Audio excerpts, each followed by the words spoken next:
Hey guys, Gabriel Disciples here, and today I have my deck profile from the top 32 of the South American SAWCQ. I was playing Dragon Link, Adventure, Punk, Synchro, Dragon Link, whatever you want to call it. I ended up on top 32, I was 7-1-1 on Swiss, and I won top 64, lost 32. Fun fact, I also had to play last chance qualifier for this, because I showed up to Santiago and then I realized I didn't have a spot. So I had to play a last chance qualifier on the Friday that I also went 4-0 while pretty hungover. So that was pretty good because I was convinced that I wouldn't have a spot at the start of Friday. So that was nice. And yeah, I mean, sorry for the recording quality. This is not the usual standard. I'm back in Brazil for a couple weeks, so as you can see, I'm recording from my brother's room. Hence the background. But yeah, I wanted to get this together. This is in English. I did a deck profile in Portuguese on Righteous Yu-Gi-Oh channel. For the Portuguese speakers between you, you can check it out. I'm gonna ask Betty to add a link in the description. And then I had my matchups. Let me just open my Twitter real quick because I should have done this before. But round 1 I played Salamangreat. Round 2 I played Salamangreat. I chose both. Round 3 I played. What did I play round 3? Oh, it was Despia.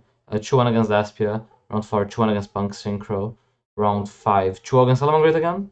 Round 6, 2-1 against Despia. Round 7, 2-1 against Eldritch, which actually the guy that won the event. Congrats to him. Round 8, I drew against Punk Synchro Eldritch. And then round 9, I lost to Dragon Link Mirror, the guy that got first Swiss. And then I won top 64 against Evil Twin, and I lost top 32 to Sharks, because I bricked twice. But yeah, this is basically the tournament's pretty South American experience, so let's go over this now.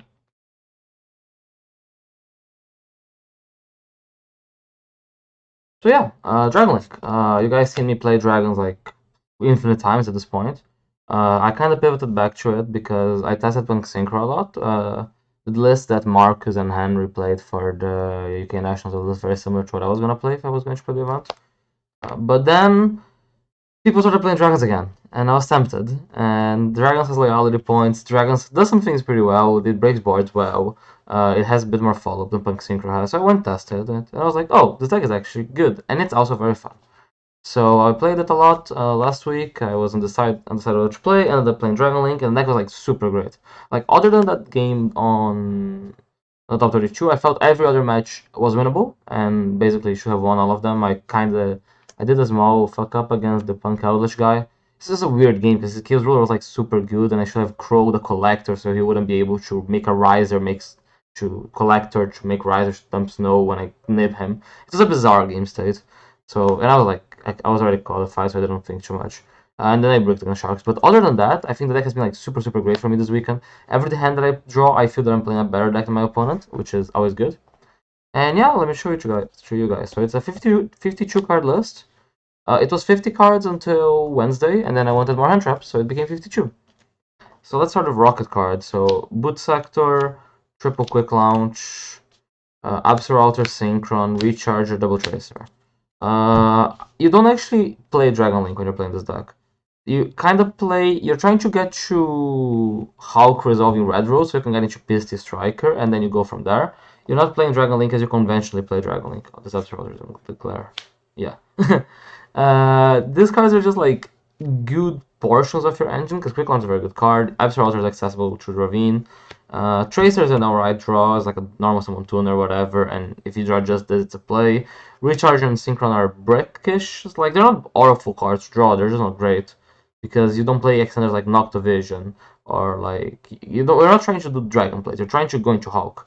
A lot of the people, I think, like they misinterpret what this deck does. They think too much with the old Dragon Link brain of like, yeah, I'm gonna go and I'm gonna make Seal and I'm gonna make Savage.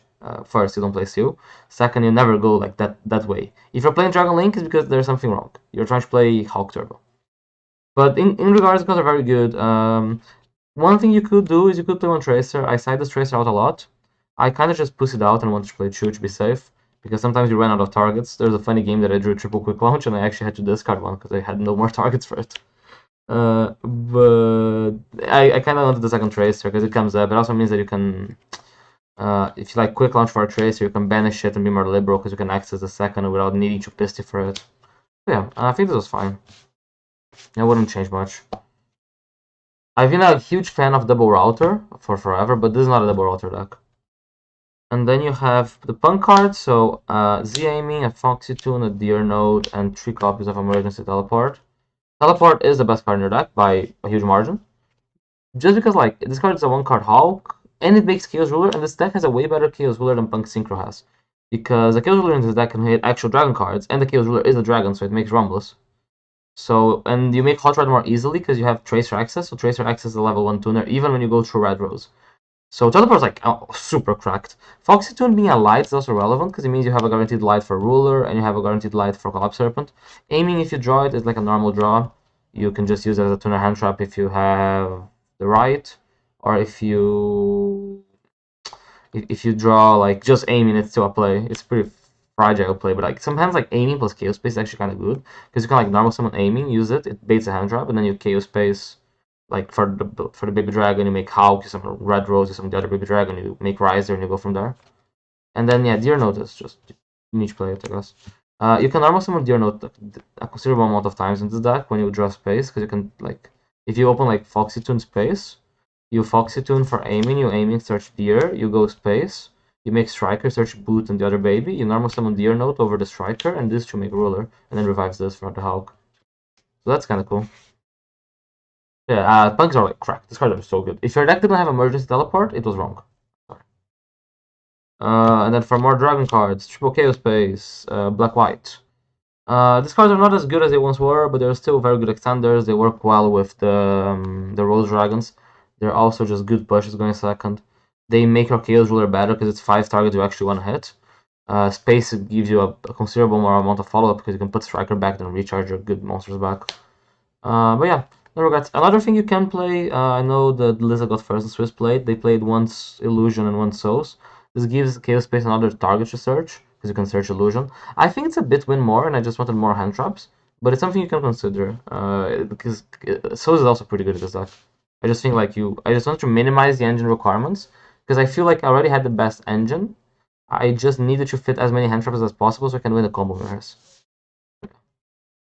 Faces, and then speaking of good engine, Brave cards. Foolish, Griffon, Faithful Dracoback, Tree Enchantress, Triple Right. This is shit placement. The glare is so bad, I'm sorry. Yeah, there you go. Basically, these cards are the best Dragon starter. They are, if you have this plus a way to get to Hulk, you win, because this deck has the best like Hulk combo out of any deck. Because the Rose Dragon's going into Pisty Striker and you're going way extra than just Dagda. It means you're also like way better into hand traps or whatever. So I really like those cards. You want to maximize on them, you wouldn't cut anything. Relevant things is that Griffon is still a winged beast, so this makes Romulus from time to time. It's easy to forget because you never do it nowadays, but there are some hands that this comes up. But yeah, Brave cards good. Also, yeah, Brave cards. Speaking of cards that are good, Red Rose Dragon, Rock Rose Dragon, Beta Rose Shoot. These cards are better in this deck than they are in the Punk Synchro deck because you can further dragons, of course, so you can make Striker Dragon of them. There's some like flexibility. A lot of the times, like my Chaos Ruler would mill Rock Rose, and then I would Pisty the Rock Rose back, and then this would get the Basil. So they work better. You can also like Ravine Dump a Rose Dragon, and then Basil Reborn a Rose Dragon, which comes up. So yeah. Bezos is still a very shit draw, but Rock Rose and Red Rose are both decent draws. So I was a bit I didn't really like those cards at first, but the more I play the deck, they're needed. You do side them out though. I was siding my main side outs were these 3: Fairy Tales, Node, Strudo, and Tracer for 6 hand traps. 6 non-engine spots, but usually hand traps in combo mirrors. But yeah, I really like them. They are super cool. You're gonna see the combos mainly revolve around them once we get to them. So yeah, and then a Fairy Tales No for the Shooting Riser play. The Strudo, which was like one of the last cards I added. It's both a Dragon extender and a Tuner extender. It's also a second good Ravine target. It's a good Ruler Mill, it's a good Space discard, it's a good Foxy Tune discard. It seems better than it actually is. Every time I draw the Strudo, I'm like, whatever. Like, it's not bad, but it's not great. I also, this said it out frequently, especially in your time. But the main scenario it comes up is when you already have Tracer access and your combo goes to Ravine, so you can Ravine dump the Strudo and use this Strudo to make an IP, so you end on another layer of interrupts. So yeah, I mean, the Strudo's fine. I have not too much, I'm not too strong opinion on it. And then on engine, 1 call by, 3 Ash, 3 Neb, 3 Gamma and a driver, double Ogre, and triple Veiler. Originally it was this. Originally it was 13 hand traps and a driver on 50, and I kind of just wanted a bit more post side, so we went to 52 with the ogres. The ogres were kind of shit for me, but I literally only drew them in the bad matchups. Like, even against Sala, they would have been decent if I drew them. I just drew them into Eldritch and into both Despias, which was pretty shit. Against Sharks, this card's very good because you can hit Blizzard or Shark. But yeah, I wanted to play hand traps that are light or dark or normal summonable tuners, so Ogre was better than Ogre Vela better than Imperm, for example. Gamma has a lot of synergy because you have a lot of things that happen on open board, even more than Punk Synchro, because you got Teleport, you got Enchantress, you have Quick Launch, you have Chaos Space. So you get drawed and ashed on open games a lot, so this is cool. And yeah, it's also just at space discard, which is very nice. Enable super good for me. I did play through Salmon Great. But even against Daspia, like I nipped Daspia and like it got rid of like one of the Mirror Jades, which make breaking the board easier. And this is like the best hand trap into the combo decks by far. And I think the best chance of winning game one you have is drawing Nib plus hand trap into combo, so I want to remain it. Ash is just good, and Call by is just very good, and it's very good into combo and into Daspia, which was one of the decks like weakest matchups conceptually is Daspia. So I wanted to have most things sorted by its like I wanted to play the call bys because we were also already playing Ogre and Nib, which are not great. So at least mainly the call by gave us some leeway. But yeah, that is it for the main deck. So 52 cards. I think the only change that I might consider is going back to 50 without the ogres, or trying like to go to more cards and put more hand traps. We had a huge debate on that. I'm still unsure what I prefer. It kind of depends how the meta goes. Like against some decks, I just want to see my better cards more. Against some matchups, I just need to see 2 hand traps. So it depends on how the meta goes, but I was super happy with the list. Like this, it felt like one of the most powerful decks I've played in a while. It felt very bad to lose top 32 because I felt that I had the best deck in the room, which is a good feeling. Of course, things happen out of your control, but yeah, I'm proud of it anyways. So for the extra deck, 1 Striker, no Pisty, Striker Dragon. Pisty in this deck actually does things. I have the common joke that Pisty is just the second copy of Striker Dragon in Dragon Link for so long, but in this deck you actually need to play Pisty for its own effect, because most of the combos revolve around the Pisty arrow because of Borderland. So yeah, Pisty was very very good. 1 IP for the because you kind of want to end on like Borderland, IP, a monster, a Hot Rod or a Savage, and a Snow Engrave. So the IP means that you get choose no triggers because you summon Snow, you link it away, and then you Snow again. So this card is very good. It's also something you can do Dark Locked. And a Darks for the mainly for the Daspia matchup. It's also good in the mirror, but mainly Daspia.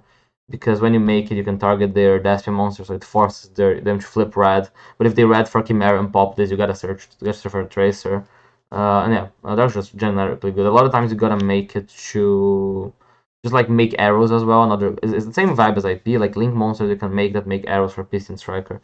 And because I play triple burst, it means that if I can dark like anything like a crow and I have a dragon, I basically get you Borderland because you reborn like a crow, you make Pisty, you make triple burst, you reborn any dragon, and then this is already Borderland. So dark's pretty cool.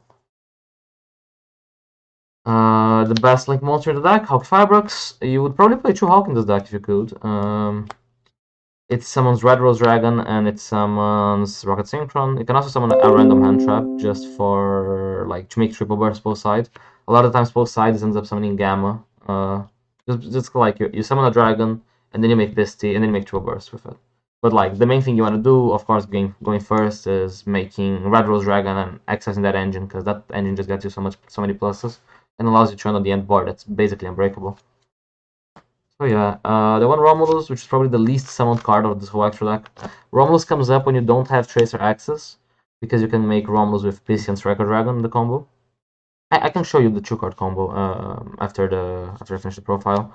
But yeah, Romulus is kind of needed anyways. Like otherwise you can't really play if you don't draw Tracer. Even though you have a lot of ways to Tracer, just a searchable is nice. And even when you already have Tracer, you can just make this for free and get a Ravine, which is like another follow-up piece, or use it to pitch the Strudo. So yeah, that's cool. And then Triple Burst Dragon for the arrows.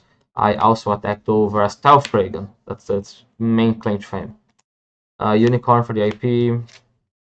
Access code is how you mainly win your games going second. This deck behaves very similar to Punk Synchro in the sense that like going second you're just trying to access code and kill. You usually kill with access code and Chaos Ruler.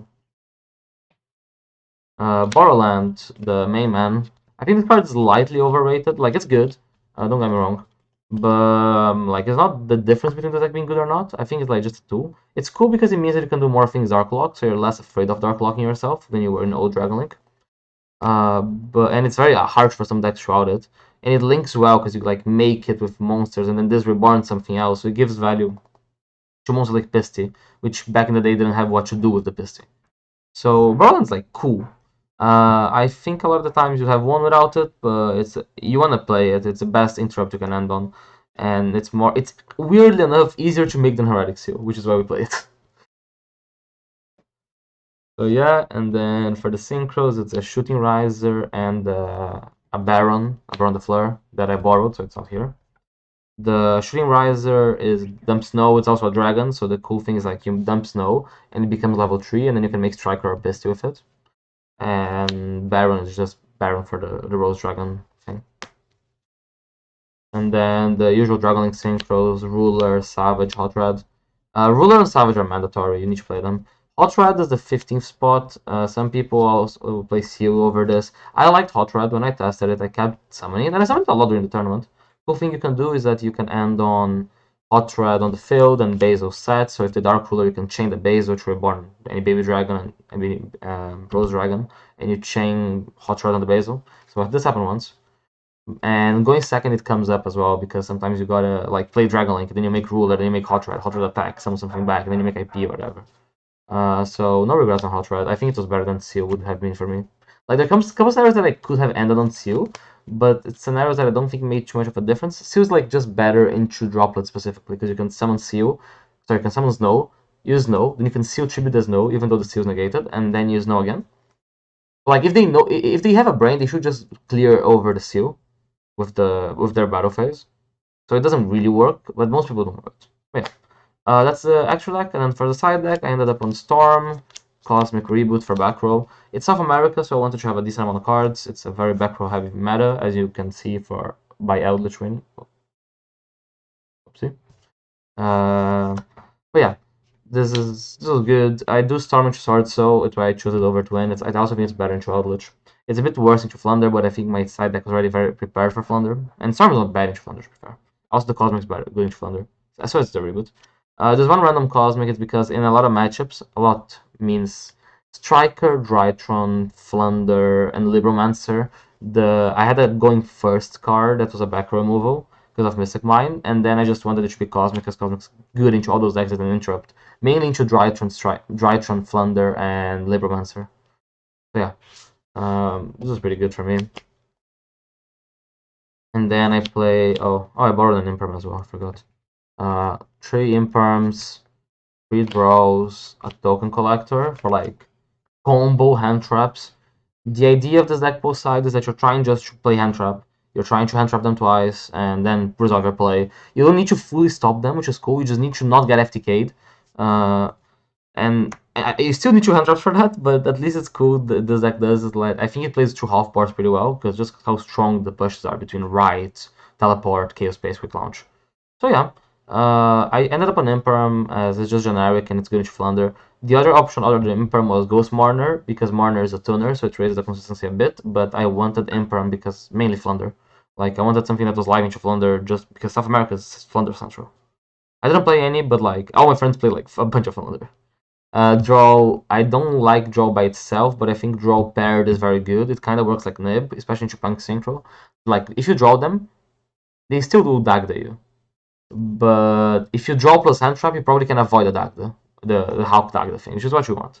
And then the token collector comes in going first into Sword Soul and Punk Synchro, because it's another thing you can dump off Snow, it's a good ruler mill, and gives you a bit more leeway. Because like if you draw Snow, you can still dump the collector. If you just draw collector, it's a good discard. So yeah, this is pretty good. I didn't play any Sword Soul, so this didn't come up much. But yeah.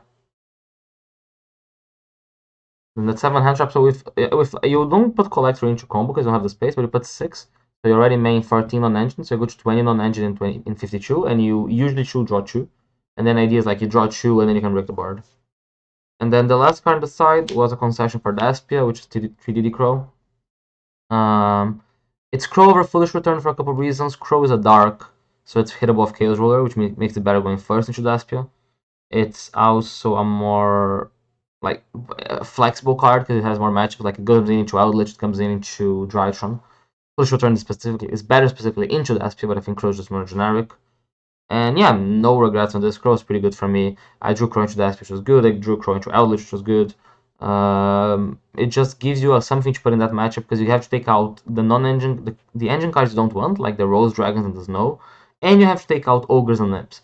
So I wanted more cards I can put in against Daspia and just give me a better chance to not get full boarded. Because you can break like Mirror Jade. You just can't break like Mirror Jade's no Branding Red, second Mirror Jade, like Mercurier, all that shenanigans. So you need to draw 2 cards against that as well. So I think this is pretty cool. And yeah, I mean this was this deck profile. I really enjoyed this deck. I can do one of those combo videos that we usually do, right? The freehand combo videos, which I think is super interesting for this deck because it plays very different from normal Dragon Link. If you guys want, please like, subscribe, and comment on this video below. If we can get this to like X amount of likes or whatever, we will get this thing started. Once I get a proper recording setup, I do want to show before we go at least like how the basic combo works for people that haven't seen, because this deck is like slightly confusing if you never seen how it plays. So I'm gonna go into a hand that is like right plus away to Hockey Fireworks. So let's do have right Enchantress and a hand trap. Let's say it like that. It's not how you usually do it, but just as a generic thing. So you draw like this, right? And draw a hand like this. So you have right, so you activate the right. Just make sure the glare is not fucking too much. So you go right, you summon your token. Shout out to Ricky Martin. Get Faithful, you summon the Enchantress here. You'd get the Draco back. You'd Faithful effect, pitch the Draco back. You summon and add a Griffin and summon the Griffin. You'd normal summon the Ash Blossom. Then you'd go Ash Blossom and the Enchantress into the Hockey Firebrooks. The Hockey Firebrooks would activate, just summon the Red Rose Dragon. Oh yeah, you should have equipped the Draco back. But yeah, you would summon the Red Rose Dragon. Then Red Rose and Griffin Rider would make the Baron. I'm just gonna put a face down card here. Just mentalize this as a Baron.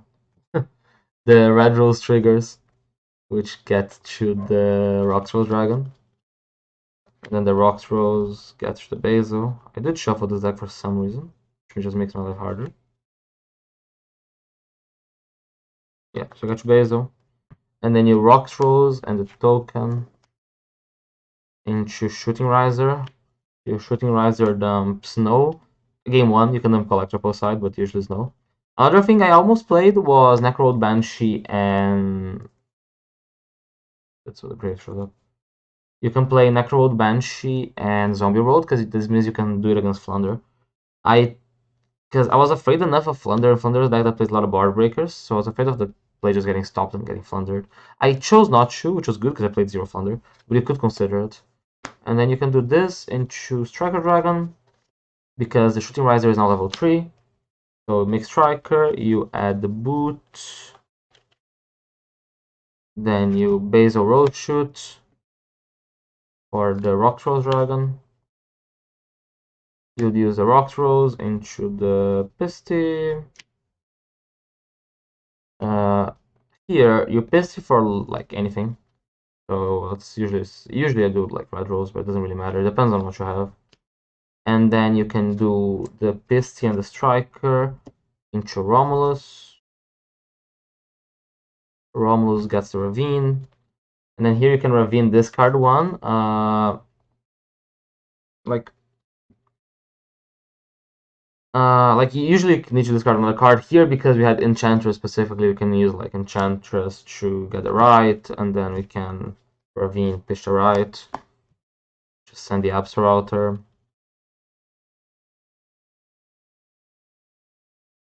And then the apps router gets a tracer.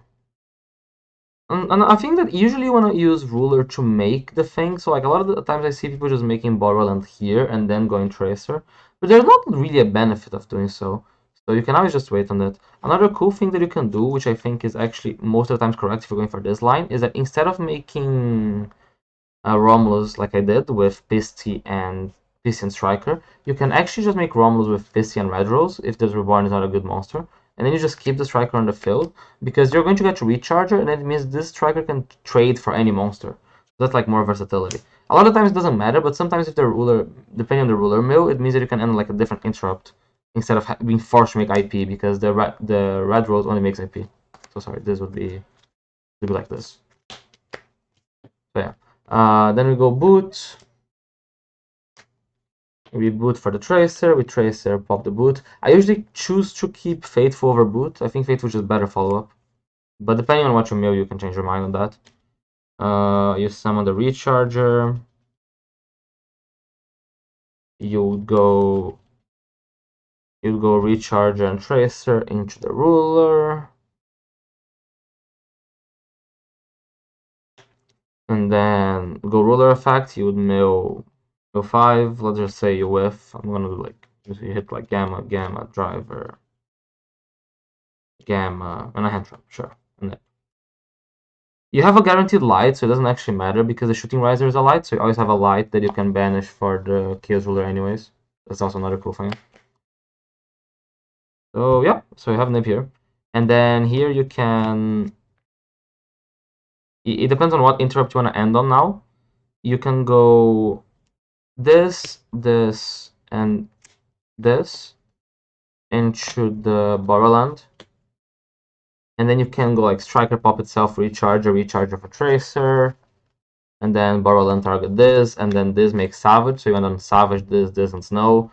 You can also do the same thing and do... You can make IP instead. And yeah, basically you choose between IP or Savage in this hand. If you have an extra extender, you could have made the Savage and use this for making IP. A lot of times this ruler hits an extender, like the ruler can hit this Shrewdo, white, black. And then like that monster is the extra extender that you need. A lot of the times you do this without normal summoning, because this was a normal summon Ash, right? But sometimes it's just like your tuner's quick launch, or you start with teleport. If you start with teleport, the combo usually goes a bit differently, because you'd already have made a ruler, so you have like more bodies, and you can just reborn the ruler and then on Hot Rod as well. But yes, this is like the main like gisp of it. You would get like this interrupt, and you get like a lot of follow-up, because you have this no, so this no will trigger. And then you make IP Unicorn with this no, and then there's no triggers again. The Borderland also reborns a monster. I see a lot of people reborning Tracer, but I usually like to reborn Recharger. Because if you reborn Recharger and they clear over a monster, you can Recharger send itself to summon something good. A lot of times people forget about it, so like if they clear Borderland first and then they clear IP, you can like Recharger send itself and summon the Borderland back. And yeah, I mean, this is mainly it. I hope you guys enjoyed it. I can try putting together like a proper like hands combo video once I have a recording set up. If you guys want that, let me know. I would like to shout out our sponsors, Brotherhood, Card Market, MetaMats, Not Gamers Apparel, and also shout out to all the guys that I hanged up for this event. It's a pretty different group than I usually do because it was mainly the Brazilians, but I had a wonderful time. I really enjoyed myself in Chile.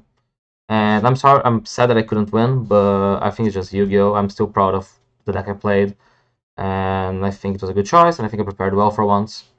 And yeah, that is mainly it. If you guys want to see more, I have some comments about the deck written on my Twitter, so you can check it on twitter.com/Gabriel.